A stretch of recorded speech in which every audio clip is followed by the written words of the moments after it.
نحمده ونصلي ونسلم على سيدنا ومولانا محمد رسوله النبي الأمين المكين الحنين الكريم الرؤوف الرحيم. أما بعد، فأعوذ بالله من الشيطان الرجيم. بسم الله الرحمن الرحيم. الحمد لله رب العالمين الرحمن الرحيم مالك يوم الدين. إياك نعبد وإياك نستعين. اهدنا الصراط المستقيم صراط الذين أنعمت عليهم غير المغضوب عليهم ولا الضالين آمين. صدق الله مولانا العظيم. Dear listeners and viewers, by grace of Almighty Allah, we have to discuss today the meanings of Ar-Rahman Ar-Rahim. These are two attributive names of Almighty Allah. In our last episode, we have discussed the meanings of the personal name of God, Allah.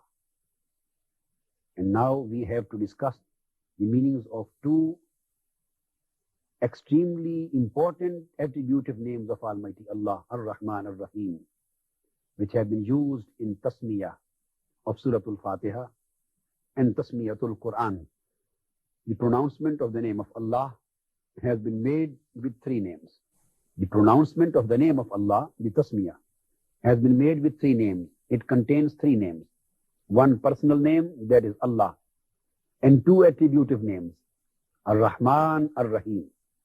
Same attributive name has been used in Tasmiyah, and the same attributive name has been used in the second verse of Surah Al-Fatiha, Ar-Rahman Ar-Rahim. Coming to a meaning, the word Ar-Rahman is on the way for Allah. It is derived from Rahmah.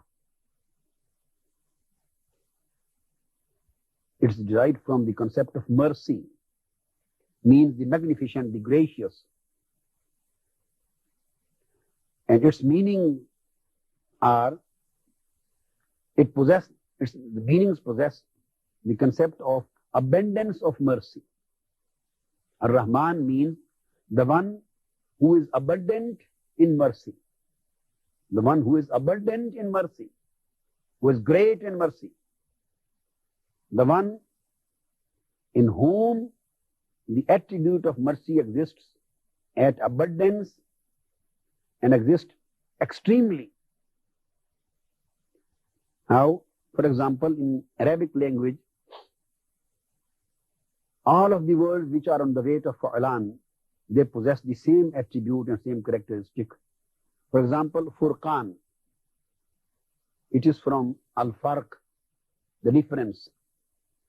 But the difference between Al-Farq and Al-Furqan is that the difference is at same level in the word Al-Furqan.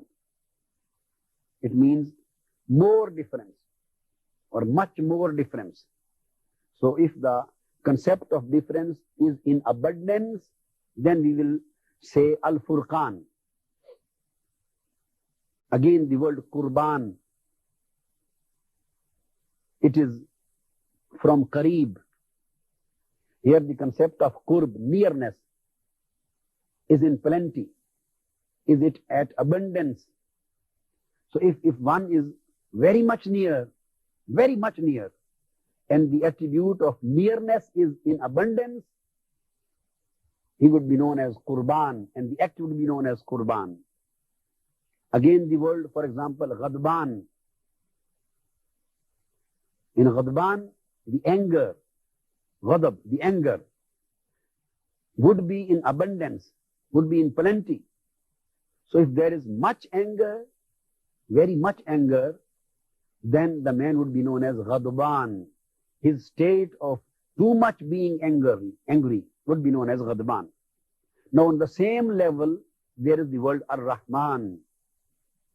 So if he would been only merciful, if he had been only merciful, he would never had been named Ar-Rahman. Ar-Rahman does not mean only the merciful. But Ar-Rahman means the great merciful, the one who possesses the mercy at abundance, who possesses the plenty of mercy, and who possesses very much mercy would be known as Ar-Rahman. Now, there is again a speciality of the name of Rahman and peculiarity of the name of Rahman.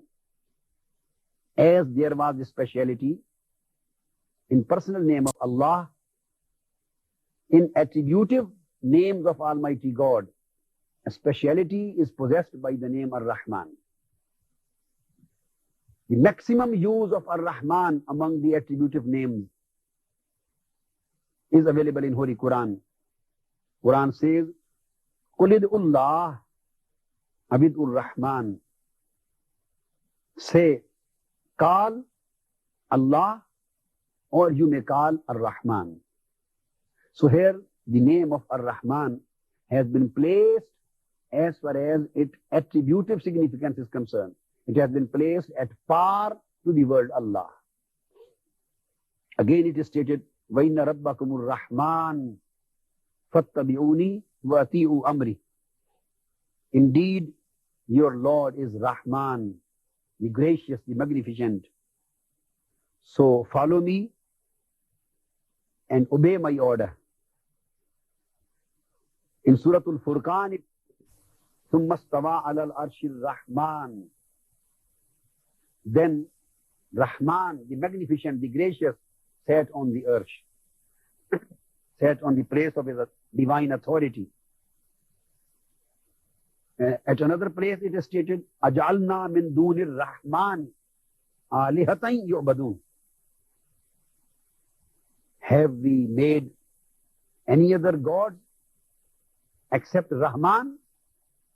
So you will see, dear listeners and viewers, that all of these places indicate a specific point, and that is that the name of Ar-Rahman has been used at all of these places at par to the word Allah.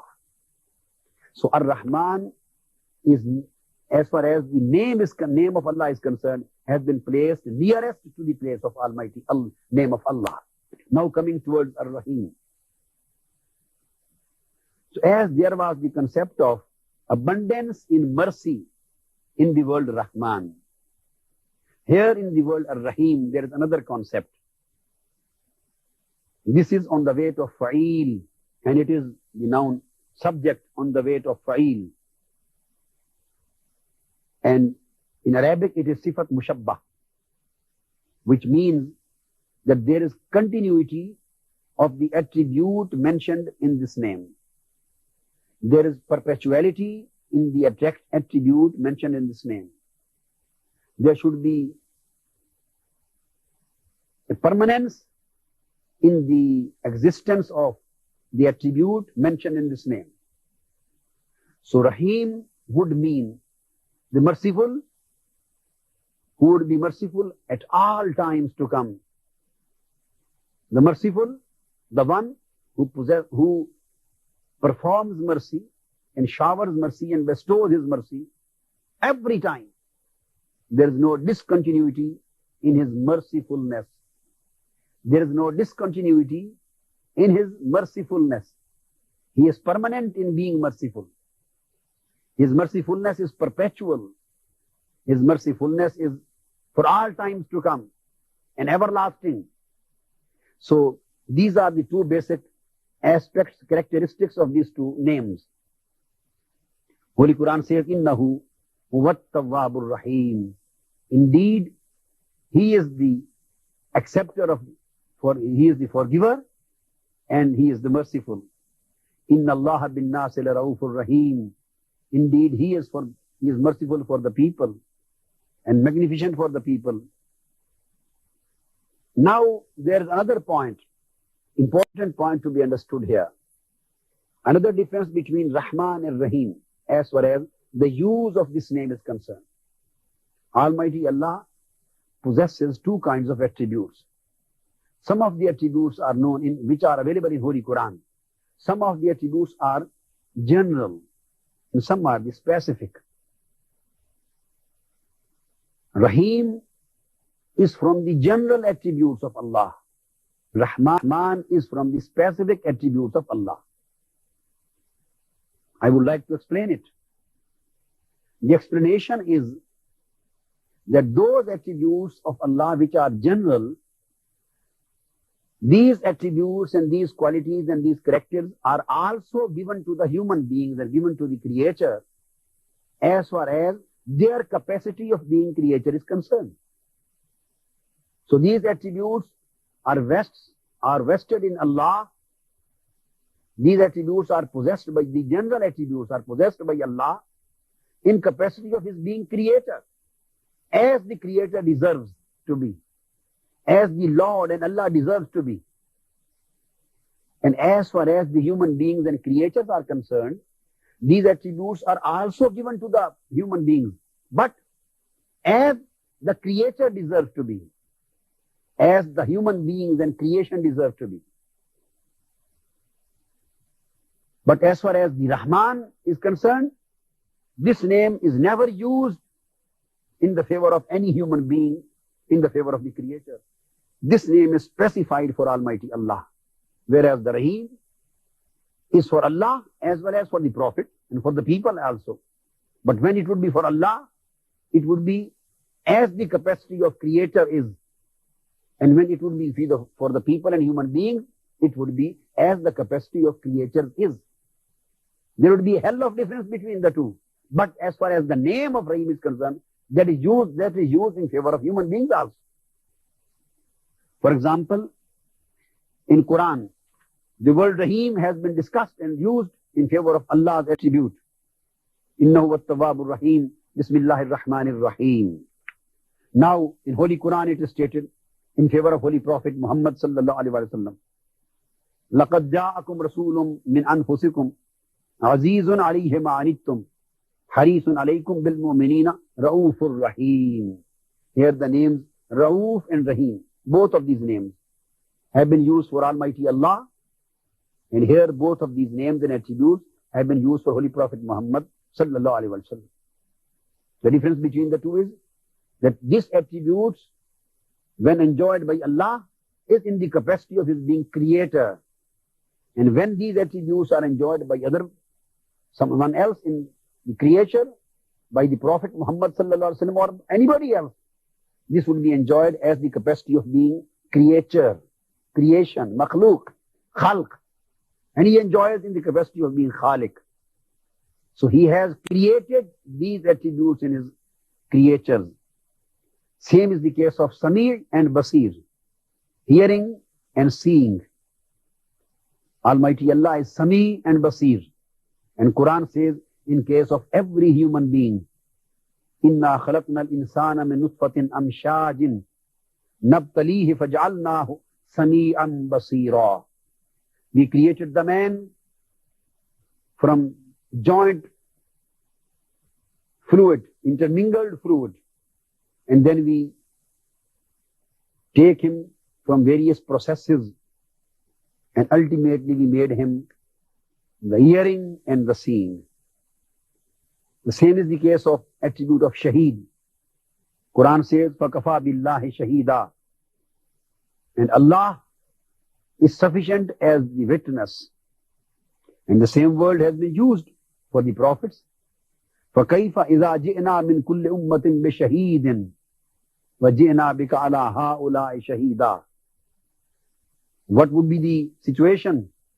Then we will create and we will raise a witness from every ummah. And that witness, this witness would be the prophet of the ummah. And Holy Prophet Muhammad sallallahu alaihi wasallam would be the witness over all over all the people, over all the communities, Muslim communities and their prophets. So the difference between the two is that the general attributes are possessed by Almighty Allah, and He creates these attributes in human beings and in the creatures also. But the specific attributes as Ar-Rahman, as Allah, as Al-Ma'bud, these are possessed by as Al-Malik, and these are possessed by Almighty God in capacity of being Allah. And these specific attributes are not given and created, and these are not created for reflection in human beings and in creature. So Rahman possesses this kind of speciality. Now we come towards the difference between the significance of these two words. There are 4 kinds of significances of using the word Ar-Rahman, Ar-Rahim collectively. Both attributes have been combined. Rahman is from mercy and Rahim is from mercy. And both have been combined. So what is the significance of combining attributes at the same time? There are 4 kinds of significances. The first kind of significance of combining the both attributes is that Rahman indicates the attributive appearance of mercy of Allah. The existence of the attribute of mercy in the person of Allah. This is indicated through the word Ar-Rahman. And Ar-Rahim, it indicates actual and operative appearance of the mercy. So when the word Ar-Rahman is said, it means He is the magnificent and He is the gracious.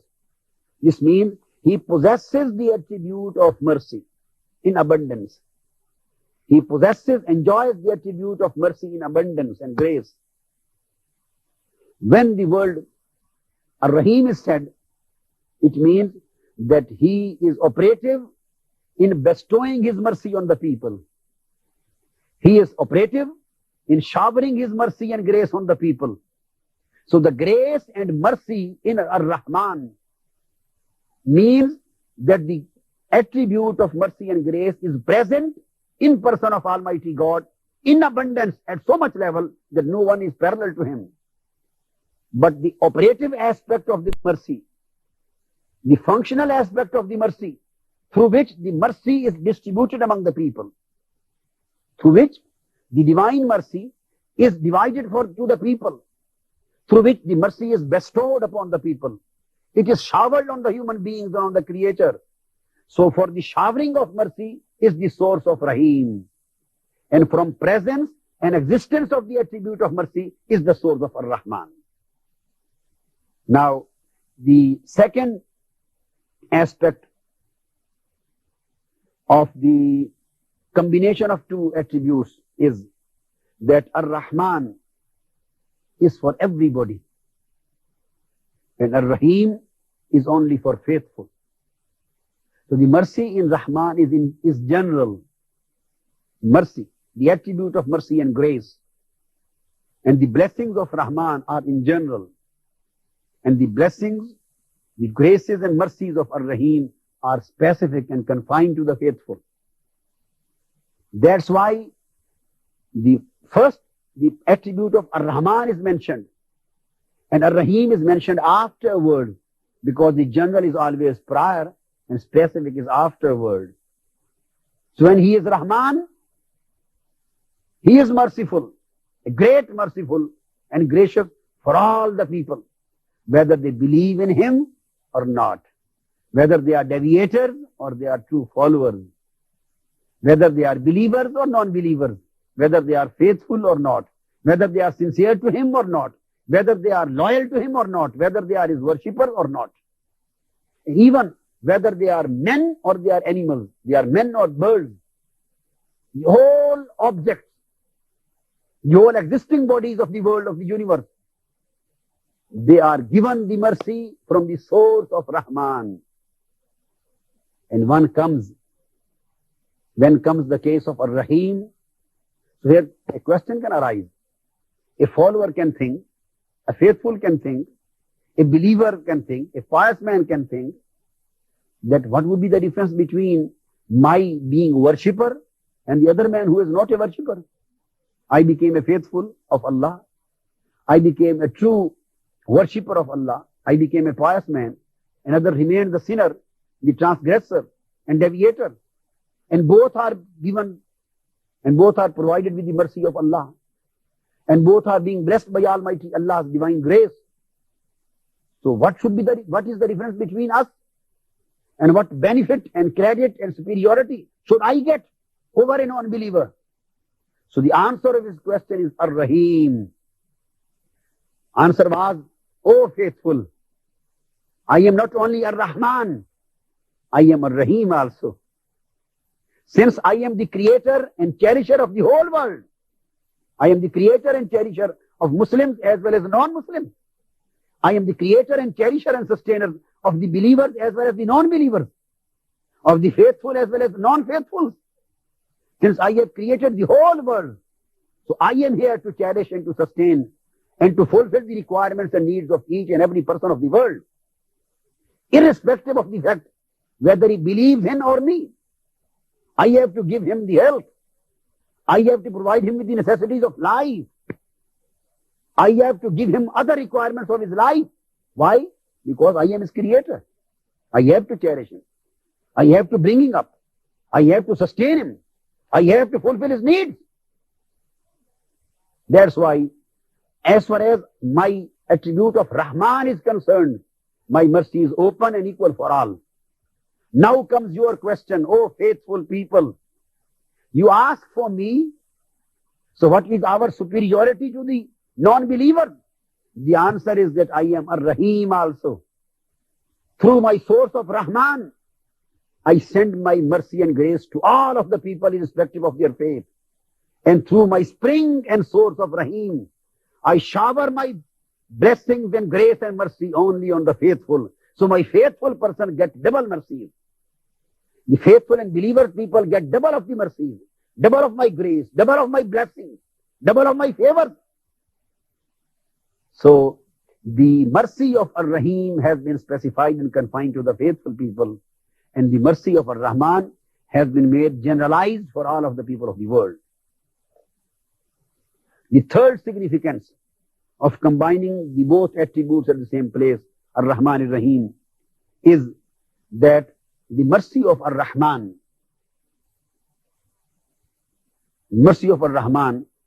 embraces all kinds of mercy.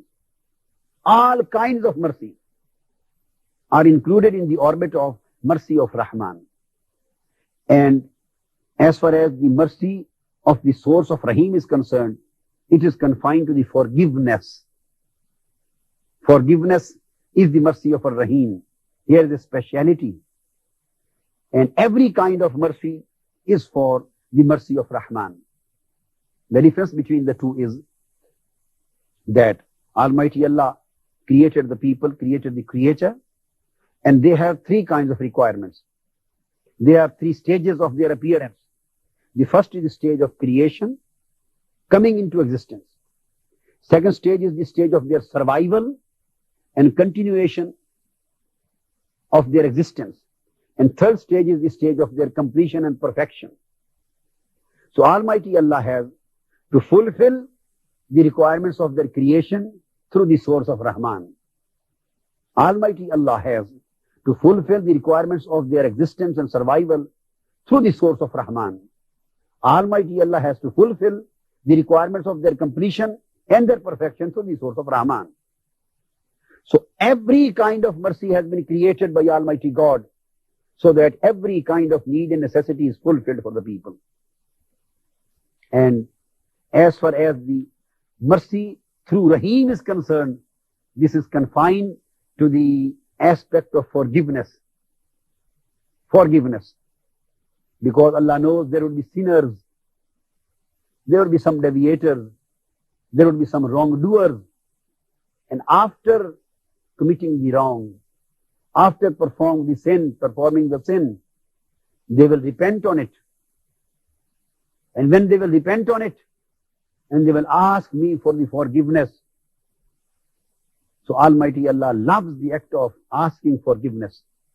He loves the act of tawbah, act of repentance. So there should be a special mercy for those who would repent. There should be special mercy for those who would be asking the forgiveness. There should be special mercy for those who would be asking for divine blessing of Almighty God. Being Rahman, He would provide the mercy to anybody, whether he asks or not, whether he seeks for the mercy or not.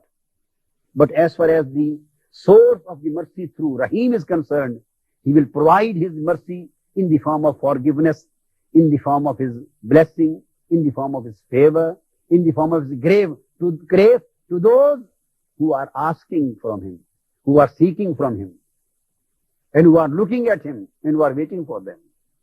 So this is the second aspect of the mercy, which is through the source of Rahim. The fourth significance of combining the both attributes is that Ar-Rahman is specified for the mercy for the world. Ar-Rahman is specified and confined to the mercy for the world. And Ar-Rahim is confined and specified to the mercy for the life hereafter. So the mercy given to the people through the source of Rahman is earthly mercy. And the mercy given to the people through the source of Ar-Rahim is ethereal mercy. So everybody getting the mercy of Allah in this world is through the source and spring of Rahmaniyah, of his being magnificent and gracious.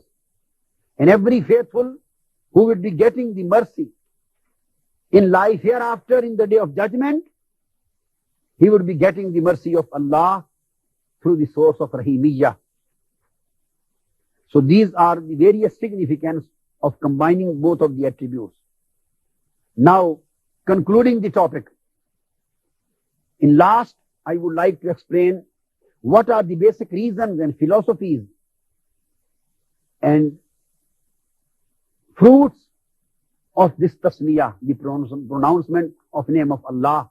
Why Holy Prophet Muhammad sallallahu alaihi wasallam said that from before beginning every act, you should start every act from tasmiyah, the pronouncement of the name of Allah. So there are some philosophies. First philosophy of tasmiyah is that etiquettes of conversation and talk in Islam has been taught. That whenever you start your talk, your conversation, you should start from the name of Almighty Allah. The first is to teach the etiquettes of talk and conversation. The second philosophy and significance of tasmiyah is to teach the etiquette of social life. Etiquettes of social life. Whenever you meet each other, whenever you do any act, whenever you perform any job, you should start from the name of Almighty Allah, so that you may know that the commencement of each and every act of our life is the name of Almighty God. So here lies the concept of the spirituality of the social life of the Muslims. The third significance of tasmiyah and pronouncement is the negation of pride. When the man starts every act from the name of Allah, he negates himself and takes out of the tasmiyah his own mentioning. It means that pride is discouraged by Almighty God and Islam. The fourth is the teaching of manhood. Through the tasmiyah, the man knows who the man is and what the manhoodship is. Manhood is. So he should become man. He should become slave of Allah. He should become servitude. He should become the servant to Allah. And he should become the worship to Allah. And the fifth is the teaching of reliance and dependence on Almighty Allah through tasmiyah and pronouncement of in the name of Allah. The concept of total dependence on Allah has been given to us. The concept of reliance on Almighty Allah has been taught to us. Sixth philosophy and significance is the correction of our actions. When it is stated, every act should be started by the name of Allah. So one cannot start any wrong act on the name of Allah, because Almighty Allah has prohibited you to do such and such, and you are deviating and transgressing and violating Allah's commandment and starting it from the name of Allah. It is impossible.